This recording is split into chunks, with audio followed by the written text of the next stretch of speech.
6 exercices pour s'initier au stoïcisme. 1. La dichotomie du contrôle. La pratique la plus importante de la philosophie stoïcienne consiste à faire la différence entre ceux que nous pouvons changer et ceux que nous ne pouvons pas changer, entre ceux sur quoi nous avons une influence et ceux sur quoi nous n'en avons pas. Un volume est retardé en raison des conditions météorologiques. Ce n'est pas en criant sur un représentant de la compagnie aérienne que l'on mettra fin à la tempête. Si vous parvenez à déterminer clairement quelles parties de votre journée sont dans votre champ d'action et quelles parties ne le sont pas, vous serez non seulement plus heureux, mais vous aurez un avantage certain sur les autres personnes qui ne se rendent pas compte qu'elles mènent une bataille impossible à gagner. 2. Journal. Épictète, l'esclave. Marc Aurèle, l'empereur. Sénèque, l'homme de pouvoir et dramaturge. Ces 3 hommes radicalement différents ont mené des vies radicalement différentes, mais ils semblaient avoir une habitude commune, tenir un journal. Dans le stoïcisme, l'art de tenir un journal est bien plus qu'un simple agenda. Cette pratique quotidienne est la philosophie qui prépare la journée à venir, qui réfléchit sur la journée écoulée, qui se rappelle la sagesse que nous avons apprise de nos maîtres, de nos lectures, de nos propres expériences. Il ne suffit pas d'entendre ces leçons une seule fois. Il faut au contraire les pratiquer encore et encore, les retourner dans sa tête et, surtout, les écrire et les sentir couler entre ses doigts.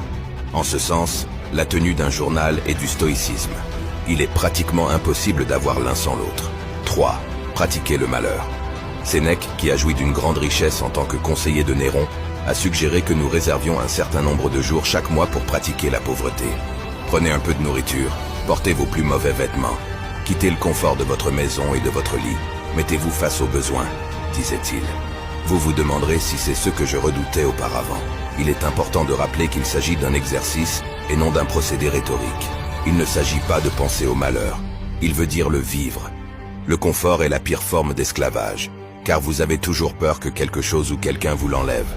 Mais si vous ne vous contentez pas d'anticiper le malheur, mais que vous le pratiquez, alors le hasard perd sa capacité à perturber votre vie. 4. Entraîner les perceptions. Les stoïciens avaient un exercice appelé « renverser l'obstacle ». Ce qu'ils voulèrent dire, c'est qu'il était impossible de ne pas pratiquer l'art de la philosophie, car si vous parvenez à renverser correctement un problème, tout ce qui est mauvais devient une nouvelle source de bien. Supposez une seconde que vous essayez d'aider quelqu'un et que cette personne réagisse en se montrant revêche ou en refusant de coopérer. Au lieu de vous rendre la vie plus difficile, l'exercice dit qu'elle vous oriente en fait vers de nouvelles vertus. Par exemple, la patience ou la compréhension ou la mort d'un proche. Une occasion de faire preuve de force d'âme. Pour le stoïcien pratiquant, il n'y a ni bien ni mal. Il n'y a que la perception. C'est vous qui contrôlez la perception. 5. Prendre la vue d'en haut. Marc Aurèle pratiquait souvent un exercice appelé vue d'en haut, ou vue de Platon. Cet exercice nous invite à prendre du recul, à faire un zoom arrière et à voir la vie d'un point de vue plus élevé que le nôtre. Cet exercice, qui consiste à envisager tous les millions et millions de personnes, toutes les armées, les fermes, les mariages et les divorces, les naissances et les décès, nous incite à prendre du recul et nous rappelle à quel point nous sommes petits. 6. Memento mori. Méditez sur votre mortalité. Dans ces méditations, Marc Aurèle écrivait que vous pouviez quitter la vie dès maintenant. Laissez cela déterminer ce que vous faites, dites et pensez. C'était un rappel personnel pour continuer à vivre une vie de vertu maintenant et ne pas attendre. Méditer sur sa mortalité n'est déprimant que si l'on passe à côté de l'essentiel.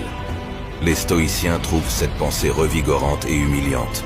Il n'est pas surprenant que l'une des biographies de Sénèque s'intitule « Mourir chaque jour ». Après tout, c'est Sénèque qui nous a exhortés à nous dire que nous ne nous réveillerons peut-être pas demain lorsque nous nous coucherons, et que nous ne dormirons peut-être plus lorsque nous nous réveillerons. Ce rappel nous rappelle notre mortalité, et nous devons les utiliser et les méditer quotidiennement. Laissez-les devenir les éléments constitutifs d'une vie pleine et entière, sans perdre une seconde. Lâche un 100 si tu as lu jusqu'ici. Cela montre que tu fais partie des 0,01% qui finissent vraiment ce qu'ils commencent. Si tu veux vraiment changer ta vie, rejoins notre mouvement en nous suivant.